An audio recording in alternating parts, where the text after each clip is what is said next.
Ya hemos platicado de lo que es la contabilidad y su importancia que tiene dentro de la empresa.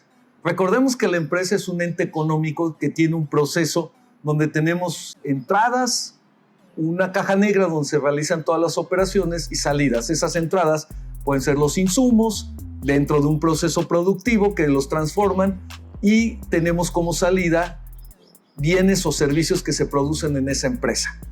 La representación financiera en dinero de la empresa es la contabilidad, y la contabilidad se registra a través de los estados financieros. Hemos mencionado que los estados financieros básicos que nos dan la información necesaria de la empresa son el balance y el estado de resultados. El empresario, el emprendedor, pues tiene que llevar esos registros para tener el conocimiento de lo que está pasando dentro de su empresa en cuestiones de dinero, cómo se administra, cómo fluye el dinero dentro de la empresa, y eso lo lleve a tomar las mejores decisiones en su administración. Pero ¿qué pasa cuando ya tengo mis estados financieros? ¿Qué hago con ellos? ¿Cómo los interpreto? ¿Cómo puedo extraer esa información importante que me están dando esos datos asentados en estos dos importantes estados financieros que mencionamos, el balance y el estado de resultados? Para esto podemos nosotros tener herramientas adicionales de análisis de esa información financiera, de esa información del dinero que está fluyendo dentro de nuestra empresa, y que debemos de saber qué está pasando con él, si estamos perdiendo, si estamos ganando y si estamos teniendo una adecuada administración. Y eso nos los va a poder decir el que podamos interpretar de manera adecuada esta información contable. Una vez que tenemos nuestros estados financieros, tenemos que ir a analizarlos, interpretarlos y ver qué es lo trascendente que podemos extraer de ahí. Los estados financieros pueden ser analizados de distintas maneras. Existen algunas herramientas como métodos para poder extraer información importante.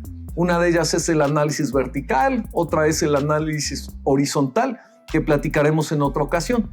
Y una muy importante son las razones financieras. Cuando hablamos de términos contables, siempre va a salir por ahí el término de razones financieras, y nosotros vamos a ver un sinnúmero de fórmulas que a veces nos es difícil interpretar. Lo que queremos es ver para qué sirven esas razones financieras y qué utilidad vamos a tener al poderlas aplicar. Simplemente son una relación entre dos o más conceptos que vienen en los estados financieros. Recordemos que los estados financieros se componen de cuentas que están registrando actividades de la empresa. Los dos estados financieros básicos, el estado de resultados, como hemos dicho en otras ocasiones, es una película de lo que pasó en la empresa a través de un periodo de tiempo, desde que vendemos hasta que recibimos nuestra utilidad final, que es la utilidad neta. El balance nos da la fotografía de la situación de la empresa en un momento dado. Por ejemplo, el día de hoy, si presentamos un balance al cierre del día de hoy, vamos a tener qué tiene la empresa, con qué cuenta, cuáles son sus recursos con los que cuenta, interpretados en el activo, con varios conceptos, y por otro lado vamos a tener qué es lo que debe la empresa, cuáles son esos pasivos, los créditos, lo que debe la empresa y el capital que aportaron los socios. La suma de lo que debe más lo que aportaron los socios es con lo que compramos, con lo que adquirimos, el activo, que es lo que tenemos para trabajar.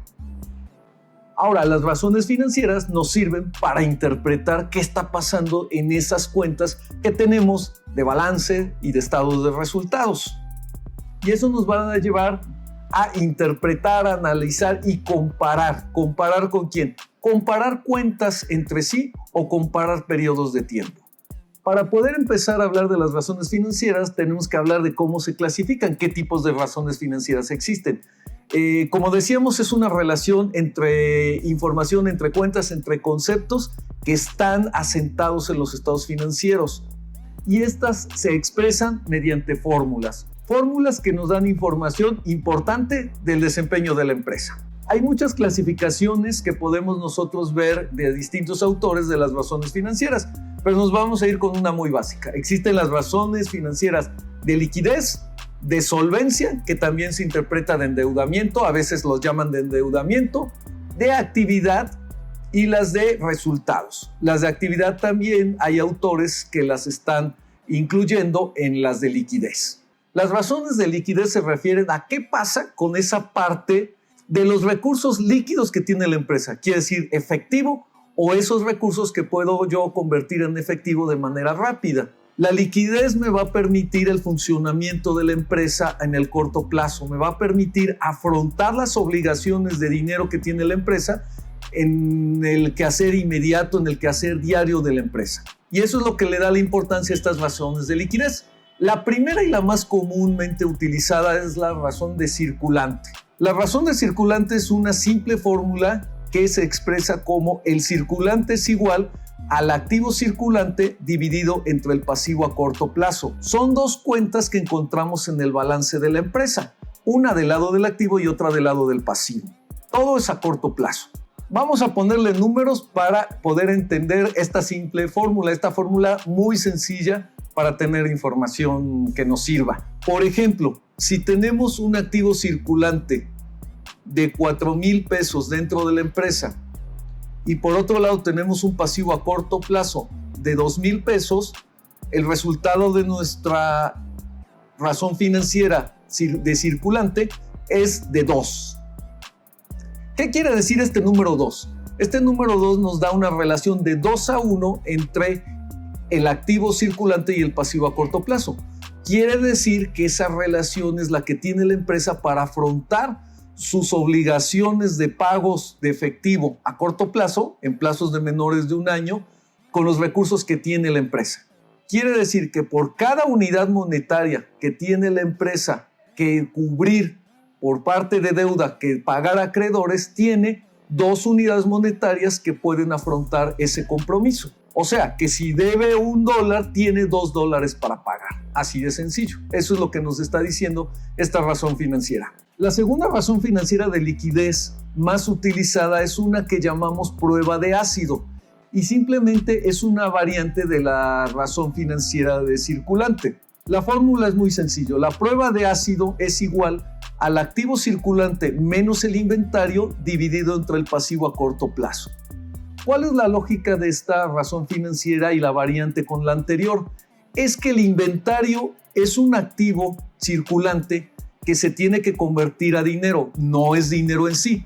Y cobra importancia esta razón financiera el quitar el inventario de la fórmula porque no estamos seguros en qué tiempo vamos a poder vender ese inventario y convertirlo a efectivo. Es una manera más estricta de analizar el circulante, el efectivo que tiene la empresa para afrontar sus obligaciones. Y esto también tiene importancia cuando la empresa tiene un inventario que puede ser un perecedero o puede ser un inventario que puede estar sujeto a obsolescencias. No estamos seguros en qué tiempo se va a poder convertir a efectivo y esta prueba de ácido nos da una mejor interpretación del circulante que tiene la empresa. Y tenemos otra razón financiera que es más estricta en este concepto, en el concepto de liquidez y de efectivo. Es la razón de liquidez inmediata. Su fórmula es muy sencilla, es el efectivo dividido entre el pasivo a corto plazo. Y con esta razón financiera nosotros estamos analizando exactamente esa parte de efectivo que tiene la empresa que no está sujeta a convertirse en efectivo y a la incertidumbre de que lo podamos hacer en un tiempo razonablemente corto. Otro concepto que algunos interpretan que no es una razón financiera, otros autores dicen que sí, es el capital de trabajo. El capital de trabajo son todos esos recursos con los que cuenta la empresa para poder solventar su actividad diaria de efectivo que requiera. Contablemente se define con una simple fórmula que es lo que podemos también interpretar como una razón financiera. La fórmula es muy sencilla. Es la resta de el activo circulante menos el pasivo a corto plazo. Y esta sencilla fórmula nos da un resultado en dinero, en moneda, no en una relación como son las anteriores. Estas razones financieras de liquidez son muy importantes para el empresario, para el emprendedor y en general para el analista financiero de la empresa, ya que nos están dando una realidad del desempeño que tiene este negocio en su día a día. Muchas veces el empresario cree que porque ve utilidades dentro de sus estados financieros, tiene un estado de resultados que generó una utilidad neta, piensa que eso es el objetivo general de la empresa. Es un buen objetivo, es positivo tener utilidades dentro de la empresa, un rendimiento positivo, Sin embargo, si nosotros no cuidamos la liquidez, podemos poner en peligro la viabilidad de la empresa. La liquidez es la que nos ayuda a esas operaciones, esos compromisos que tenemos a corto plazo de la empresa. ¿De qué le sirve a un empresario tener una utilidad positiva si no puede pagar la nómina de la quincena que está corriendo en este mes? ¿A qué me refiero con esto? Que aunque tengamos un margen de utilidad positivo, si no tenemos ese dinero del día a día para operar la empresa, difícilmente vamos a poder salir adelante y a continuar con nuestra actividad, porque no podríamos estar enfrentando esos compromisos que se necesitan para la operación diaria. El empresario que no está analizando su liquidez de manera continua tiene el riesgo de caer en incumplimientos de los compromisos que le permitan no poder seguir operando, no poder pagar la nómina, no poder hacer compras de materia prima y de todos los compromisos que se están generando día a día, como mencionamos. Como decía hace un momento, existen 4 tipos de razones financieras. Acabamos de ver las de liquidez. Los invito a continuar en otro de nuestros videos para ver las demás razones financieras, las de solvencia, las de actividad y las de rendimiento. Yo soy Javier Furlon, te invito a seguir en mi canal en YouTube, dale like y nos vemos de nuevo en otro tema interesante.